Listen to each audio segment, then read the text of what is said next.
Did you see that Michael Bay was one of the producers? What? No. Yeah. I don't feel like it had too much of his stamp on it. At least see, and I was going to say the very beginning felt very Michael Bay. Transformers, asteroid type. Yeah. Plus, you've got like this van charging down the road, and you're watching from inside the car as they switch to reverse, and they're driving. Like, it's very small scale Transformers, but that is what Michael Bay does best: is vehicular damage and whatnot. See, and that's like my favorite section of the movie, and it's unfortunate that that's the main and fun part. But now that I'm thinking of it, oh yeah, that does feel very Michael Bay. Yeah, I think of everything in the movie that probably felt the most like it. There are some other big set piece moments that maybe you could point to as some Michael Bay influence, but like the truly big sequence that I was like, oh yeah, they probably even got him in the director's chair for a few days just to get this hammered out the right way. It was probably the day one sequences. Because that really did feel grand and big and huge. And I'm good I don't want to already talk about it before we get to it, because that's... I enjoy that part. Okay, then I'll shut up. I'll stop talking about it. That's our tagline. Shut up. Yes, we'll let that creepy piano music play.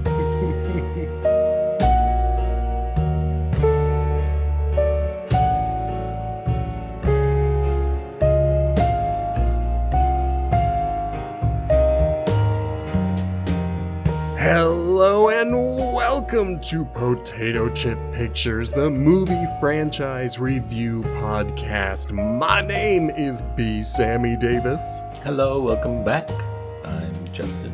And we are still looking at A Quiet Place franchise, with today marking 2020's Part 2, written, directed, and story by John Krasinski, with a whopping budget of $61 million. That is like, it's not quite $50 million more. It's like $44 million. I don't know. I can't do that math that fast in my head, but that's a huge leap in budget. Last one returned 341. This one returned 297. And we are kind of done with the home video sales market making up for a bad box office. Well, I didn't read too much into it, but I saw bits of pieces saying, like, it was about to release in the beginning of COVID. I'm like, oh, yeah, that makes sense. It was likely bad timing on the parts of the producers, but there's no way to know that when you're planning a movie. 100%. And this being my very first time watching it, I gotta tell you, I really liked it. I had a great time. I think the only places that I'd seen some people really hated on it for just ruining what the first one was. It's like, okay, so as much as I enjoyed day one and wanted to see day 1 to like prequel to when they're on their farm, like I would be happy to watch that. You can't make the child actors younger. And I think the brother had like a growth spurt because he seems so much bigger. Plus, they had to recast the baby brother. I'm pretty sure. I don't think that's the same 4-year-old. Oh, possibly. If it is the same actor, then somehow at day one he got older. Well, I mean, not to give any ratings, I don't think there's too much that I particularly loathed about any of the action. I think as we go through it, it'll be like, oh, yeah, this one doesn't make sense, but also having a baby in the apocalypse doesn't make sense anyway. Some assumptions we have to allow. Yeah, and I will say, for better or worse, this movie leans on some more established tropes in terms of a post-apocalyptic world. And sometimes it works, other times it kind of feels a little forced. But honestly, the thing that really stood out to me in terms of a positive is that they were continuing to build this world in such an interesting way and telling more story, as well as kind of carrying on with what happened previously. I don't know. It's not perfect, and my score will reflect that it is not perfect, but I am willing to say that I was surprised at how much fun I had. And frankly, I think this movie did a better job of being a little bit spookier than the last one. I was feeling much more tension throughout this movie than I did the previous one. Yeah, I think the solo missions that the deaf sister goes on is like, you don't know how much noise you're making yourself. Yeah, you are relying on luck. Around. Yeah, like, sure, you can probably understand walking silently, but like if you disturb something after you pass by it, there's no feedback to tell you start running, start hiding. Mm-hmm. By sheer luck, you're looking in the right direction. Like, so I mean, that does make the tension possible. Mm-hmm. But yeah, what do you like about the prequel? Yeah, I need to immediately say that it may have hurt the next movie to give us a pretty concise and straight to the point version of Day One in this movie. Because this was a really good Day One. Yeah. Very little downtime to kind of establish that we are in an idyllic upstate New York farm town, and then things start kicking off pretty quick. It's the only criticism would be the asteroid in the sky to first monster showing up felt way, way quick. Unless there was a second strike somewhere. Yeah, like, did we miss a strike? Because it did seem like that asteroid was still still coming pretty far in the sky. Yeah. But I can forgive it by saying maybe we're looking at this from the kid's perspective, because when this finishes, we learn that this has been a flashback for the son, where he has been thinking about that first day. And, you don't remember an event, you remember the last time you remembered an event. So you embellish on it, and you change the timelines, and now I'm justifying the movie for it without it justifying it. Yeah. But how can he flashback something he doesn't remember? He wasn't there. Well, he was there. He was there. Like, we watched him for the whole thing. Oh, I get what you're saying, with his sister and his dad. Yeah. I was like, he was there. He was there Day One. He was playing baseball. Yes. But there's a couple of separated bits where I felt like the hiding all together at the first bit when they're in some sort of store. Couldn't tell what it was, like a bar maybe.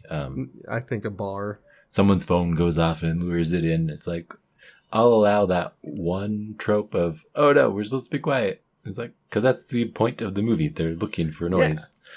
Yeah. And we don't know that yet. And if I had any criticism, it would be that I got this sense that Lee knew that it was noise like immediately. So he's looking around at people. He even silences the guy who's praying.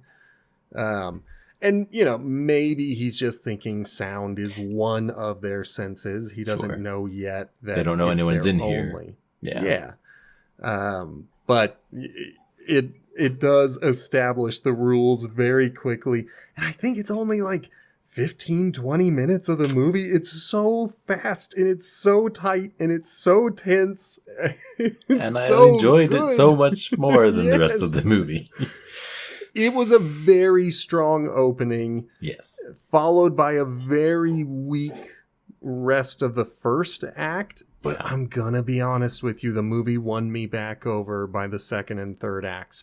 I didn't like the very end, and we'll get to that when we get to that. But I almost feel like the first act colors the rest of the movie in an unfair light. Because like we get such a strong opener, such a weak establishment of the story, and then it really picks up for the rest of it. Yeah, they get something. I think that the conflict that carries over from the first one is we have to leave our home and we are carrying a baby that can't keep quiet. Like, Yeah. we don't know what the plan is because I don't think there's a way to know. Like, they're heading towards one of the fires. I don't know that we gather if they knew, because when they encounter the guy at the like abandoned rail yard, they don't immediately suggest that they know him. They don't know who each of the fires are. Okay. The fires are just there to establish who is Someone's left. there. Yeah. Doesn't mean friendly, doesn't even mean we know who's there. We just know someone is tending to that fire. Before they leave, though, they make their travel weapon. And I distinctly remember watching... oh crap! I've forgotten her name. The deaf girl. So let's see. Let's make sure we get our names. Reagan. Reagan is Evelyn her name. is the mom, and Marcus. Marcus is the brother. Brother that didn't die. And Okay. we haven't met him yet. Do we know the baby's name? I don't know if the baby's been given a name yet. Right now it's just the baby. Yeah, that's all I see. But Reagan grabs a speaker and she clips the wire off the back. And I'm sitting here like, oh, that's really strange. I wonder how What's she's she going gonna to do? make power for this. And we just never get to see that. It just magically carries power with it now. It's like headphones. You can plug them in, and that's how they receive a signal. They powered that way. Don't think about it. Yeah. All you need to know is that the power cord made power worse. We got rid of that. Power good now. Like, Now it's don't portable. worry about it. Yeah. Yeah, I guess that would be a demerit.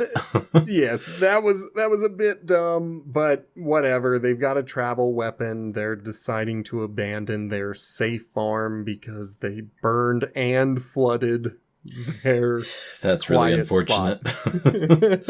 I mean, yes, that means that they do have to go looking for somewhere else, but it is like, oh, he put so much work into this barn. Yes. There was so many canned goods. There was water. And then one night, and it's One real all bad night. ruined. Well, this is like when you're playing Minecraft and you finally get your shelter set up, and then you hear a hissing noise, and you turn around, and somehow a creeper has spawned, and all of it's gone. Not enough torches. You got to put them everywhere. Yep, exactly. And so that's the feeling I think they got when their barn simultaneously burned and flooded. Just tremendous bad luck. So they have to leave. And they go to the only place they think to go, which is the last light of civilization. And I need to say this. I'm going to say this anytime we watch movies that have booby traps. Oh, And obviously this movie gets a pass because the world has ended, so who's there to say no? Booby traps are federally illegal. Wow. This is not a state issue. This is not a, well, I can do it on my property issue. If you are in the United States of America or any of its territories, it is illegal in 100% of that country for you to have booby traps. And this guy has booby traps. That's what I'm going with, is that this guy has booby traps. He has set up booby traps. And I guess he's using the environment as the primary booby trap. But he's also got a bear trap. A freaking bear trap. Yeah. I'm like, I halfway really dislike the screaming, but I'm also like, it would probably be so painful and so bad to get caught in a bear trap. So while I'm like, oh, kids, stop screaming. And this is their weakest child. Yeah. The one who freaks out over everything. And screams when you shouldn't scream. But the bear trap, that's where trap kind of earns that, because it's like, well, yeah, that would really suck. But also, can you manage to not, because of the monsters that'll come get you? Have the situational awareness to know that a broken leg is preferable to total death. Grab your shirt, bunch it all up, shove it in your mouth, and do your best not to make a sound. But, he is the weak link of the family, and the family's going to do everything they can to keep even him alive. But the baby's even smaller. Come on. I know, the baby is physically weak and a literal burden, but it's a light burden, and they have it managed, whereas this kid, he's lived a year and a half of the apocalypse, and he's never gotten it together. It's still his day one. Yeah. See, and there's a really, I would say, good episode of Band of Brothers where one of the soldiers just can't handle the danger of being out there until he finally clicks in, you're only really surviving until you die, and if you accept that you're already dead, then hey, you can make it through most things. And I don't know why that immediately came to mind, because I think about that more frequently than you can imagine. I'm so glad you brought it up, because I've said it to people. I've said, when someone has told me that they're thinking of joining the military, I'm like, hey, if you follow through with this, remember on the day that you signed the paperwork, that's the day you died. And every day you get after that is bonus. Just keep that in your head. You have signed your own death certificate. I can imagine in the apocalypse, if you haven't accepted the fact that you are living on borrowed time, you could react that way. This guy is, even on day 474. I think that's the number. I can't remember what number we're on. Yeah, it's the day after the last movie ended. One more thing I will point out from Act 1. When they were leaving the house, they never dealt with all of the other creatures coming in. So yep, 0 other creatures showed up. Yep. We're done with that particular thing. Just forget about that, guys. It doesn't matter. Yeah, I think that's fair. A minus. Yeah.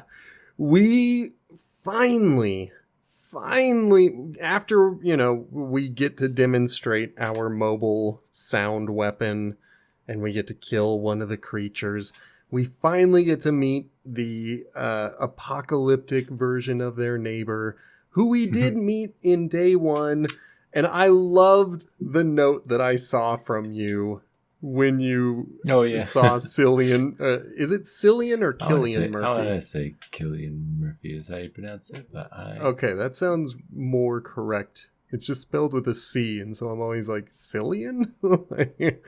Cillian Murphy, who is Yep. a phenomenal villain in most movies. It's like, is he gonna be a villain? Like, I think we get to come at it from he would resemble Lee if Lee had lost everybody of his family. Mm-hmm. But he's not That's a monster. A good point. Yeah. He is jaded and hardened, but he still has a soul. Yeah. And that is a good analogy. What if Lee had lost everything? He would be like Cillian Murphy's character, who I don't even remember the name of. Jeff. I feel like it starts with a J, but Emmett. Emmett. It's such a country name. Emmett. So I mean, I believe him when he says there's no food, even if there is food, because it's like, well, I just kept some people alive until 11 weeks ago, and now this entire with the new babies here, I can't bring myself to save them and lose them too. Like, get out of here. Okay. I need to know, did you have any immediate assumptions about how Emmett had been surviving in the apocalypse? Because No. I did. Go for it. I've assumed, since it doesn't seem like it's as fixed up as a place as the barn. Yeah. Just was surviving on what was going on. I mean, he had a pretty sweet spot for a quick escape and, a quiet bunker. My only, like you, when he showed up in the apocalypse, I was like, okay, he has done some dark deeds to survive. That was, and so I don't know if I necessarily thought he would be a villain, but I at least thought that we were supposed to feel a little uneasy about him. And so I was like, I think he eats people. I think he's a cannibal. I think he is surprised to see people that he knew and loved just a year and a half ago, when he has already eaten strangers. And then I was completely wrong. Like, there's nothing like that in the movie. That's just where my head went. Yeah. Maybe it's from, like, his other horror film, 28 Days. Maybe that's the feeling, but I could see him being, because he's been alone now, eating regular and hiding in his bunker, just not making any noises. It's really quite interesting, but you already said it, he demands that they leave immediately, and so naturally they start making themselves comfortable. Yeah, you need to leave tomorrow. It's like, well, we're not. Yeah. Thanks for the suggestion. That was what stood out to me, was the fact that he was so firm on them leaving, and then the very next day they are decidedly not leaving. They are getting comfy. I feel like I've a little fuzzy because maybe the second act is just a little bit like, what else is happening? Is that everybody kind of splits up? That's our split up act. At least that's when Reagan and Emmett split up, because Evelyn won't leave until the third act. That's when all of our tension comes to a head. But at least in the second act, Reagan puzzles out that the radio is working because that's a hint. It's playing this one song on loop as a clue. And so she decides she's the only one who can save the day, since she is uniquely suited to survive this world. But on her own, no. Like, that's what I'm like, she's deaf, but she's not, like, silent. Like, that's the thing that would be a superpower in this world, is if you actually emitted no noise. Yeah. Like, and even if you tried, her. That's not her. She cannot hear any noises. Yeah, like, when we come back to her on her solo mission, she almost gets ate up immediately. Yeah, like, she's so bad at it. Yeah. I mean, very tense because she's deaf, but you can see around her. Yeah. I don't quite know what her reason for going into the cart was. She finds a first aid kit and gets jump scared, but yeah, I don't know why she entered. I don't know why she needed the first aid kit. It was a diversion. She allowed herself to get distracted, and then she made a lot of needless noise. I was kind of surprised that birds still existed. I feel like, anything that would make noise. In the first movie, we see a raccoon get smashed up because these creatures they can hear everything, and they're actually good at sneaking around. Yeah, they're always on the move, looking for sound. But yeah, Emmett is... Evelyn makes the guilt lecture against Emmett, and he decides to go and help Reagan out. We're supposed to know that he really does not want to be the hero. I'm still sitting here thinking he's got a dark past, and it's kind of funny that he's being forced to be the good guy. But I'm going to learn within the next few scenes that he doesn't have a dark past. He's got a heart of gold. He's just hardened and doesn't want anyone around. He's drawing pictures of his boy. I'm like, and they try to make that creepy, and I'm like, I don't think it's creepy. Like, no, Apocalypse. Reasonable. If your boy has died and you miss them, I'm sure after 1,000 scribbles, you will have something that resembles your kid. Oh yeah, you just get better and better at doing it. And it's the apocalypse. What else are you going to do? At least he's not eating people. That's what I thought he was doing. That's good. Oh, yeah. So her solo mission, brave. I don't necessarily... yes, you have the high frequency thing that can help. I don't know that she makes up the plan immediately. Like the third act plan. Because I feel like she was just going out there because that's where something is. Like, yeah. No, she made that plan up. She told it to Marcus. She was like, broadcast? I just have to travel south, get a boat, go to this island, and then since they are transmitting on the radio, I just have to give them my hearing aid, and we can save the world.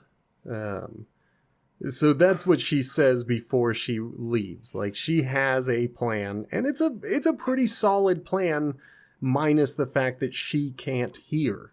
So she's terrible for a solo mission. She's brilliant. She's a great strategist. Yeah. Shouldn't be on the field.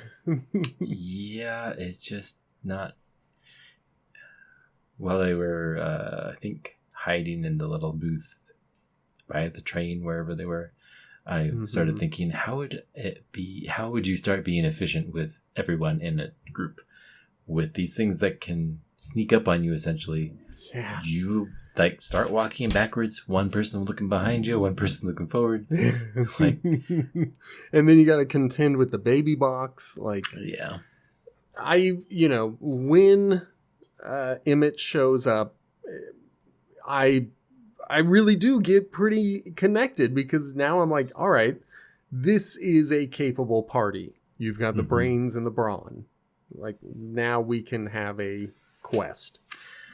Until the third act, when get duped by a child. Like, We can briefly meet on what the rest of the family is doing back at I was gonna say there really is a lot going on with Evelyn, Marcus, and the baby. They all have their stuff happening, and I feel bad glossing over it because eventually Evelyn has to leave, and Marcus is going to have a panic attack over this. And then eventually he's going to leave because he's an idiot. And that starts all the problems at Emmett's home base in the rail yards. Like, I feel bad glossing over it because it's not an insubstantial part of the movie, but that's really all I remember from it. Well, so I think it kind of tries to carry the same family drama as the first one, where we have the stakes of Evelyn's mission. I think I'm like, she does have to go get oxygen, and she does have to go get some sort of antibiotic, or I don't know, something tetanus shot for the leg. So she has to go do that. Otherwise, like, it'll be worse later. So let's do the worst stuff now and try and survive that. But I don't know why Marcus leaves. It's so infuriating. And then he scares himself by snooping around in the living space. And I'm sitting here thinking, I can kind of see an IV through all these curtains. So I'm prepared for what's on the other side. And if I can see medical supplies through the shadows, surely Marcus can see them. He's right there. But our little panicky boy opens the curtains to see the mummified corpse. Just the worst person to open the curtains. Yeah, and then he just starts having a Goonies freak out where I forget the character's name, but the redheaded girl in Goonies. Oh, I have no idea. Would panic over everything in that movie. That's Marcus to me. He just panics all the time. And this time his panic makes noise. So he has to get back, lock himself in the place. And like, the airtight compartment is pretty nice if you can not be heard through it, but unfortunately. And if you're smart enough to put the towel there instead of what he did. I still don't quite see how that towel functionally works, but it stops the noise and stops the lock. But does it? Like, how would you unlock it? So, from what I could tell, it's only locking at like a corner of the lip. And so you don't need as much force to lift it up to unlock it. Whereas if you don't have it there, not only is it making the metal on metal clang, but now it's going firmly and fully in position. And you've got this preteen trying to lift it all the way up. So I think the noise factor is the reason why the towel is there, but I think the happy accident is that it makes it functional for Marcus if the towel is there. And then the big dummy, because he panics, and that's all he's good for is panicking, he didn't put the towel there. I think it is a little unfortunate that there's a reduction of his character. I'm like, just maybe in part 3 he will finally grow up and be good at it. We don't know. Technically this is an active franchise, and so maybe Marcus will be worth it one day. Technically they could have Marcus do the narration, and then he comes back for the final movie. He'll tell us he no longer fears death. I mean, that's the future. We're giving away the goose. Right. There's going to be people later, who know. You can always revive a franchise, I guess. That's true. But we're not that far out. We're only 5 years off of this movie, and like 1 year off of the day one movie that came out. So, like I say, it is an active franchise. Part 3 is planned. There might even be a teaser trailer. What? Yeah. I thought you were joking. No, this is a for reals planned out thing. if you go to the wiki, it says that there is a part 4 that is in production and that they are intending to release. So, That is, this is one of those things we may have to come back to in the future. 2027. Okay. Yeah. Well, but the point that I'm making is, I hate to be reductive about it, but the rail station stuff is kind of the most boring to me. yeah. I mean, they try to. What would you do meeting someone that was a family friend and then apocalypse that? So I think it follows the plot, but yeah, it's not exciting. And by the end of this, where I'm trying to think of ahead, is Emmett a part of all of them? He's okay. So, because we end like at the middle of nothing. Well, what I was gonna say is, I thought you were gonna love the ending because the ending was happening in conjunction. Well, you had yes, but like scenes happening together, and the combined total of where's Emmett in comparison to the family he's rescued, and is Emmett like close with her name Reagan, yeah, because then this scene where they chat about family and stuff and just try and get on the same page, it kind of kicks off their arc. Okay, so we're back at the rail station, right? And yes, we're gonna actually do Emmett and Reagan's far more interesting story. Yeah, because if we put a pin in Evelyn is getting oxygen and medication, things go south, and they make noise, and they have to defeat a monster on their own. It's all right. It's okay. It's fine. It doesn't detract from the movie. It's just that the other story that's happening was far more interesting to me. It was a much better story. if the major conflict of the movie is just surviving, then Evelyn and Marcus and the baby are important. But if it's we want to save the world, that's Reagan and Emmett on their quest. And oh man, so I really enjoy the conversation at night with Reagan and Emmett where I'm still doubting Emmett. Like, I don't think he's a good guy. And then they have this conversation where he's like, look, I'm not a good guy. And I'm like, I know you're not a good guy. But Reagan seems to be like, yeah, you don't have to be a good guy. You just have to be, someone who I can count on. And then the next morning, she's missing her weapon, her sound weapon. She's missing all of her equipment. And I'm like, oh, wow, we all knew it. Emmett's a bad guy. Well, I thought he was just somewhere. It was puzzling because, yes, I wasn't set on him being a cannibal. Yeah.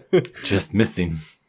I don't know if I was fully set on him being a cannibal at this point, but I was still fully set on Cillian Murphy being the villain of the movie.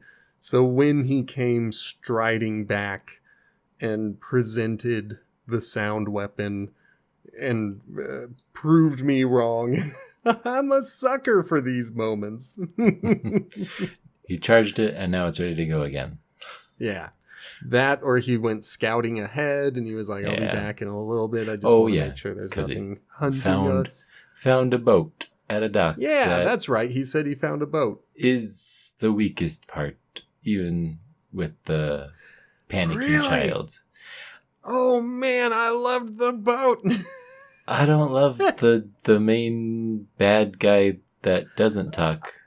I will admit, this is the tropiest part of this movie, but I think they made it work.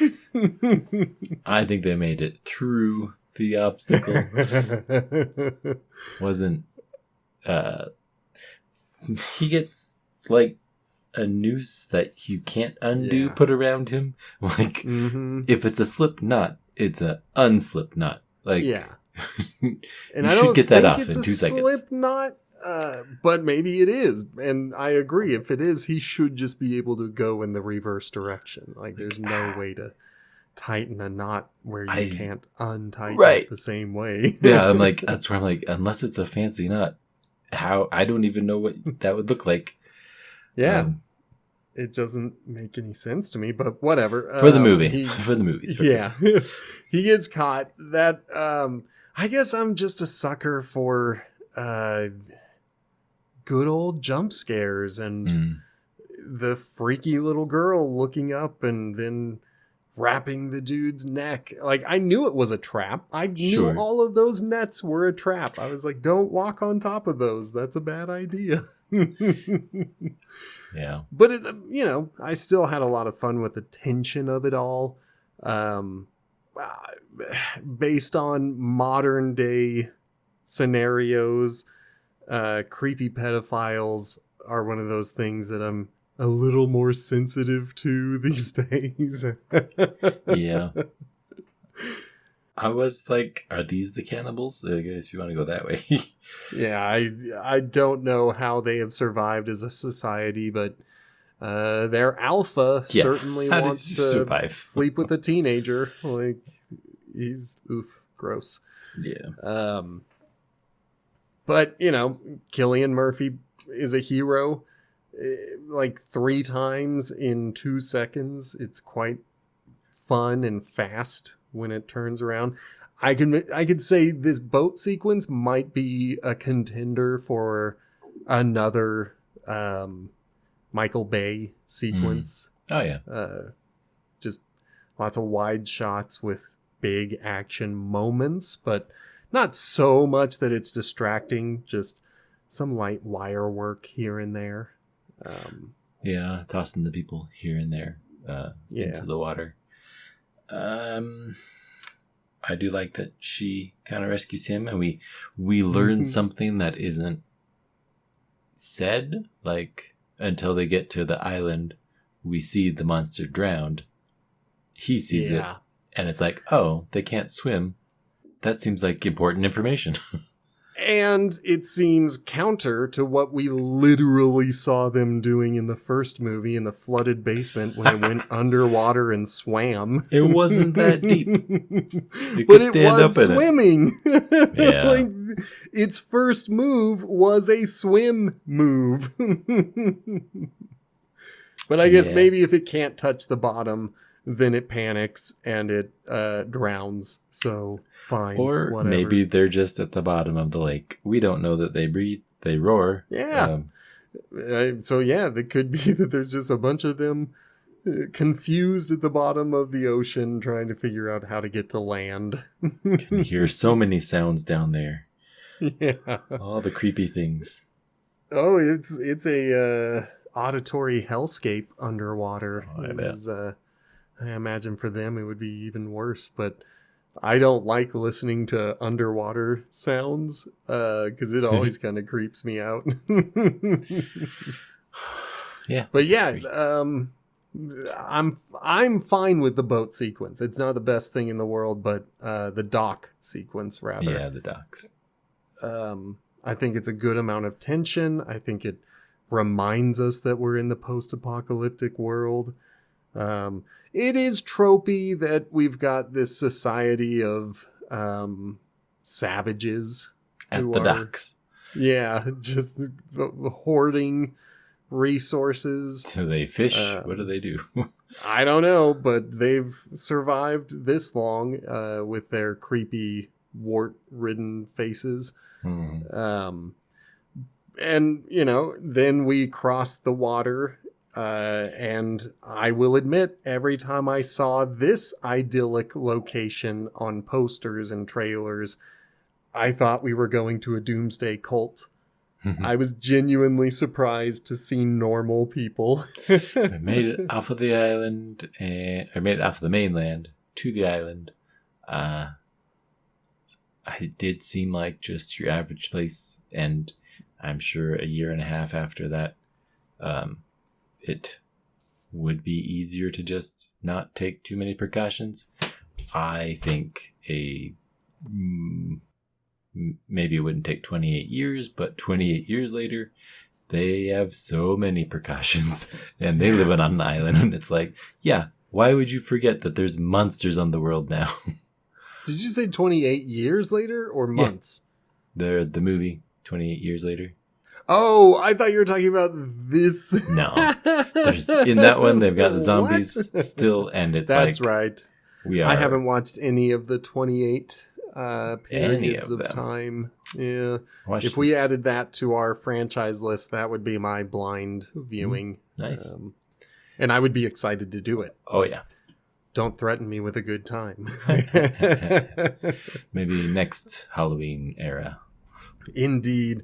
My one beef with the island is why didn't Emmett tell them that there was one of them marooned on a drifting boat?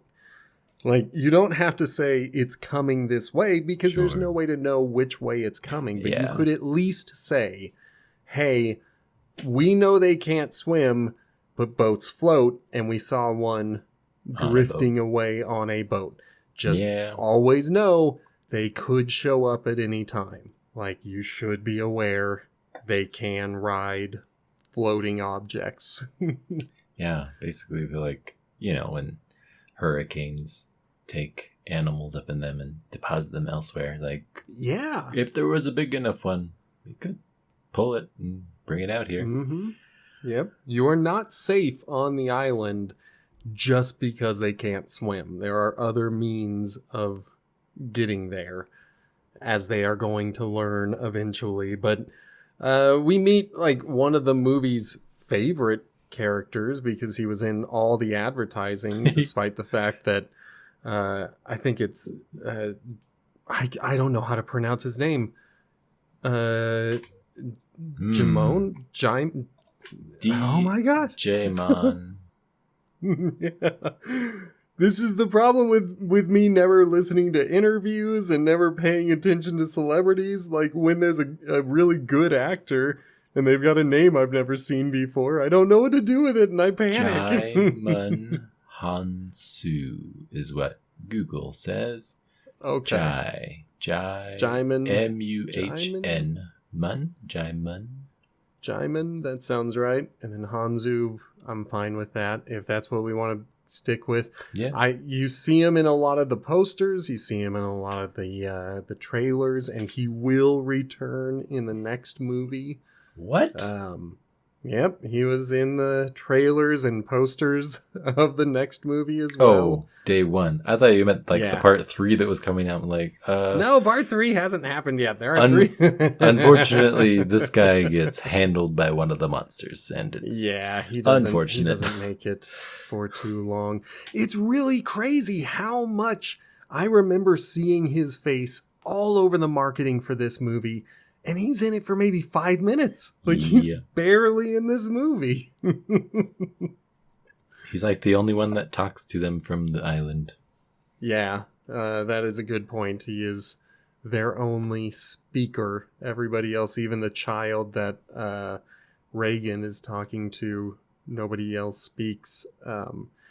And presumably everybody else on the island is safe because they are able to successfully lure the one and only creature over there. I think people call these creatures angels or something. And I don't know where they get that name. See, I think that sounds like the Bird Box crazies. Because there's Bird Box bad guys that try to force you to look at the thing, and I think they call them angels.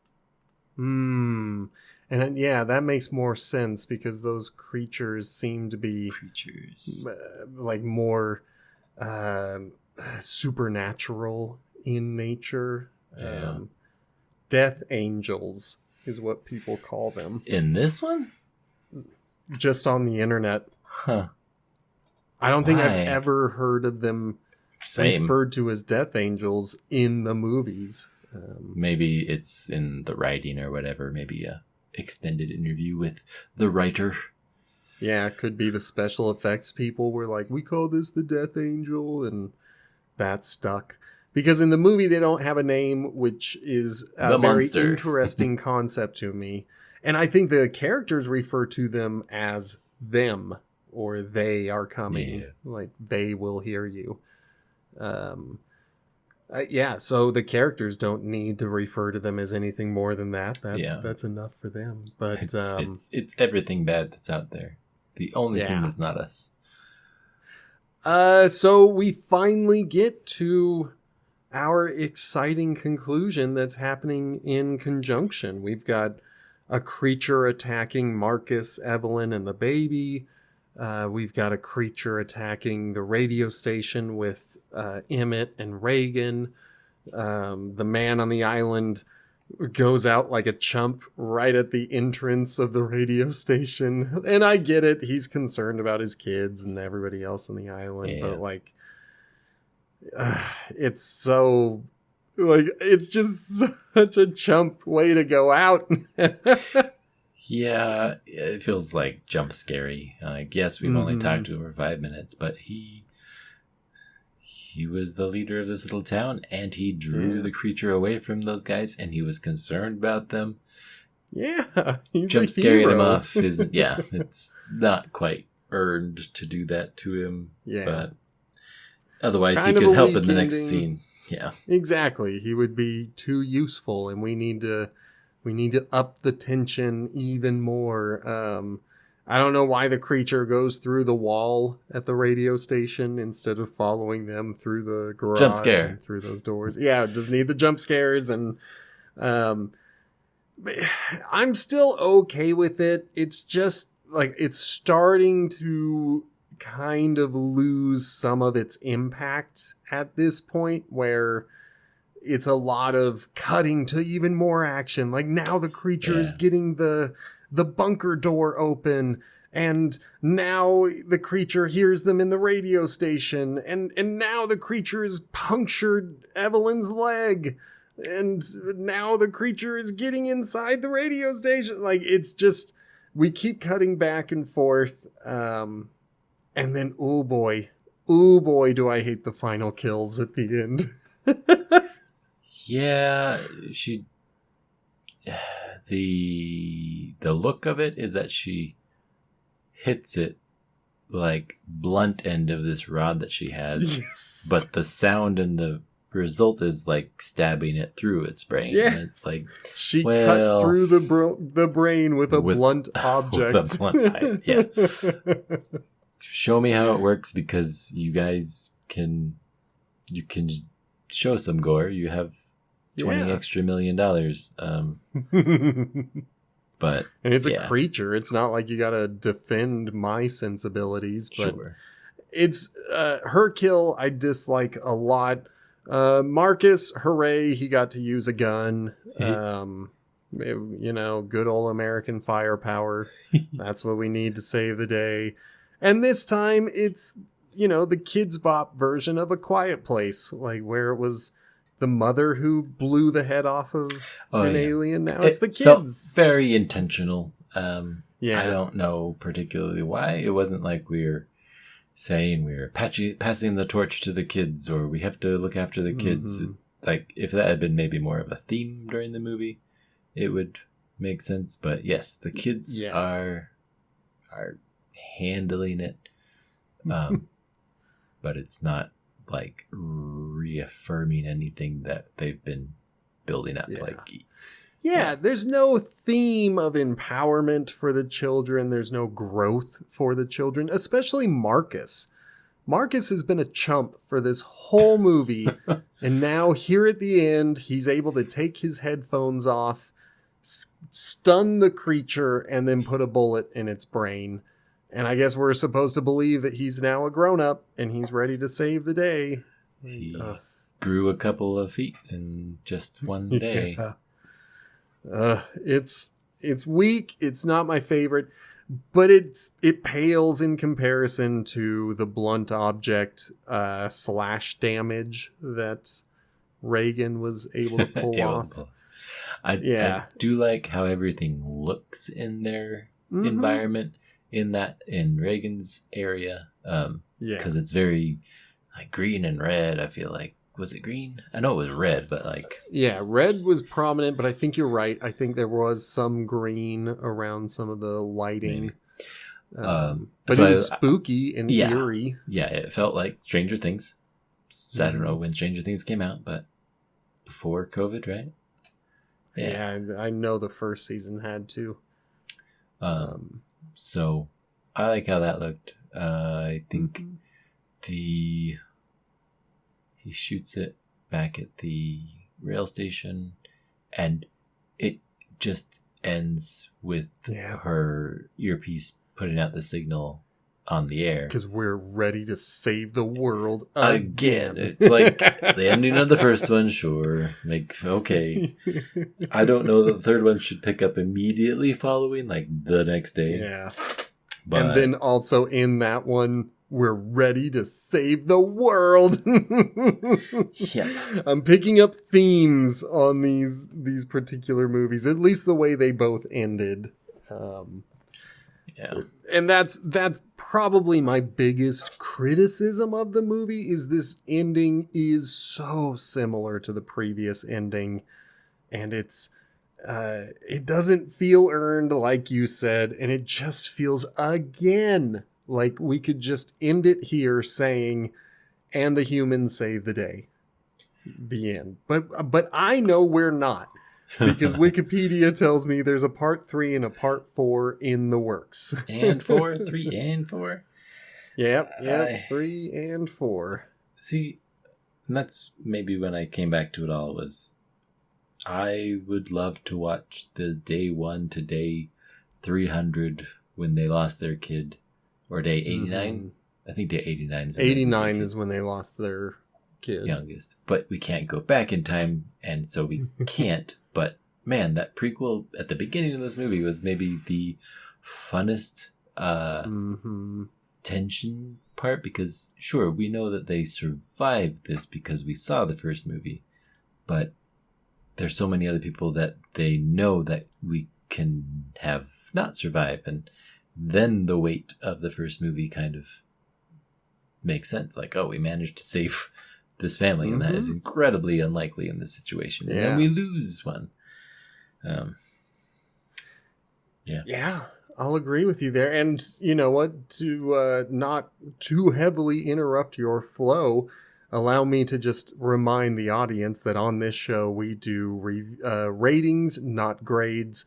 Primary difference is where you find an average. In a grade, you say a 7 out of 10 is the average. And so if something is bad, you kind of raise the score to get it closer to that average. But we say in a 10-point scale, 5 out of 10 is the middle, and that is the average. And if we say a movie is a 5 out of 10, we're not saying it's bad. We're just saying it's in the middle. So with that in mind, Justin, why don't you continue telling us what your thoughts are about this movie, and then give us your rating on the whole. In the general, in the collective, in the summary, it works as a sequel to tell us more of where the story left off. But the story kind of left off with this means that they can save the world. So part 2 is we're on the way to save the world. There's some non-epic moments, but we get to a radio that might save the world. And we yes, it ends the same way. Now they're going to save the world. We gave you a bit more story.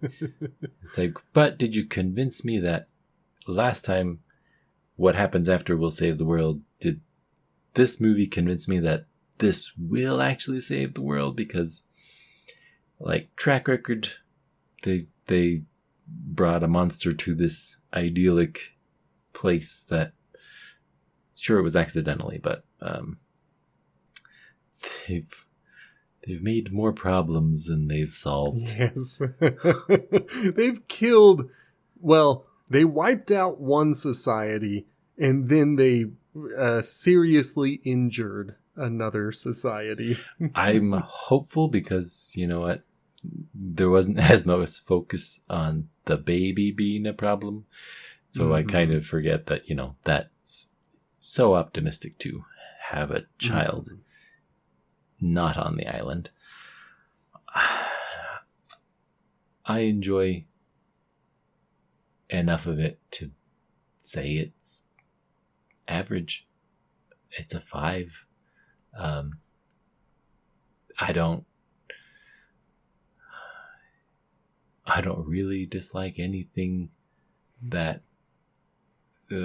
disrupts the plot or distracts from it. Like Marcus had to go find out something. Like, we kind of want to know more about Emmett. We find out more about Emmett. It leads to a problem that's not Emmett's fault. Yeah, it's one where I kind of feel like Marcus is the bad guy in that. If anybody might get wiped out in the third movie, it's probably Marcus. And I mostly stuck with 5 from when I ended it because I think it tries to extend the family feeling from the first one, where it was just so involved with she's a growing teenager and dad's not listening and won't let her, you know, handle a gun. And this one, they've found someone else that's lost their hope and they managed to bring it back. But, like, Marcus and Evelyn are still at the factory. So based on the third movie, maybe this is sufficient. 5 is not a bad rating. Yeah, it's right in the middle. It is an average. I do love when you and I watch the same movie and come away with totally different experiences, because I'm going to say, you know, the things that I didn't like were the exodus from the farm and almost everything to do with Marcus. Evelyn was fine. Her side quest was fine. But I found Reagan and Emmett so enormously compelling throughout that whole movie that I'm at an 8. I think this was one of those sequels that was better than the original. Wow. It continued telling a really good story. It continued establishing a really interesting world.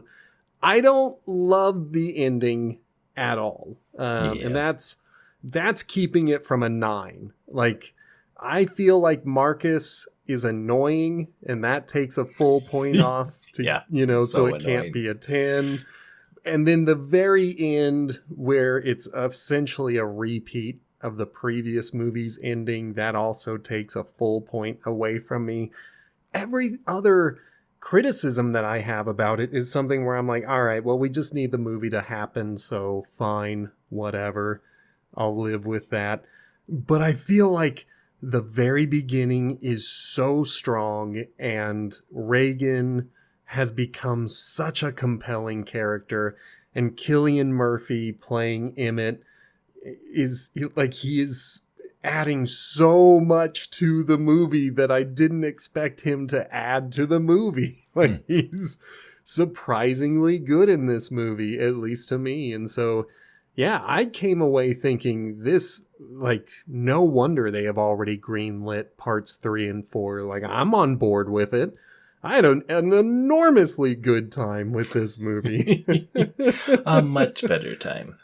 Oh, yeah. I was kind of annoyed by the last movie. This time, like, the annoyances were significantly lower than the previous one, and the tension was significantly higher. Like, this felt closer to a horror movie than the last one did, even though this is more of a sci-fi movie. And, yeah. 8 out of 10. That gives us a show average of 6.5 out of 10. Which does, fall lower than the original movie, but it does make me so incredibly interested in Hold our on. score. How for many the next times did one. you watch it?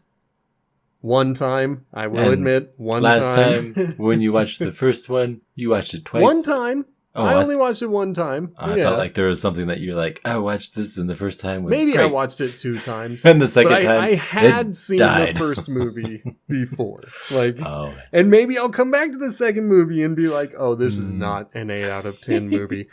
But I watched it last night, not late at night, not like I normally do. I had plenty of time to be awake, but yeah, I was just like, this movie, like, nobody told me that this movie was so good. I hadn't heard anything really good about it. I feel like I recall when it came out, but also just not planning to go in any movies after COVID for a while. Yeah, and this was around the time when I was a little nervous to go out to movies. I think, for our time in history, we had been working in the same office building. And I remember, us actively speculating, are they going to send us home? Like, we can do our job at home. We don't need to be in this office building. And then I think it was like a week or 2 later that they sent us home. So I do remember being nervous about going to movies and then never hearing anyone talk about it. Yeah. Seeing images, but never hearing anyone saying if the movie was good or bad. It just seemed like most people just forgot about it. I would think that's probably fair. And I disagree right now. Maybe if I watch it again, I would have a different score. But at this moment, I was shocked at how much fun I had with part 2. I really enjoyed this movie. So... But, that's the joy of having a movie podcast. If you have a strong opinion about A Quiet Place Part 2, send us an email at potatochippicturespod@gmail.com.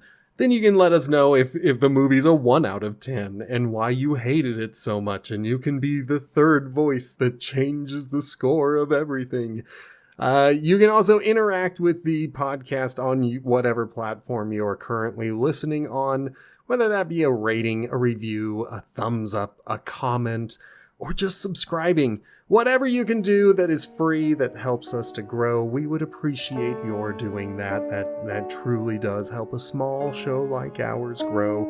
We also put out shorts on YouTube, TikTok, and Instagram. You can send those to your friends and be like, hey, check out this podcast that I listen to. These guys are sometimes silly and sometimes insightful, and sometimes I find myself talking back to them in the car as though I am sitting there with them, as someone literally messaged me to say they did.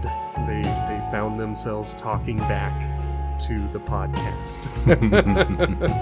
So that was flattering to hear, and feel free to let us know these things. But I guess until next time, shut up. Thanks for listening. Yeah.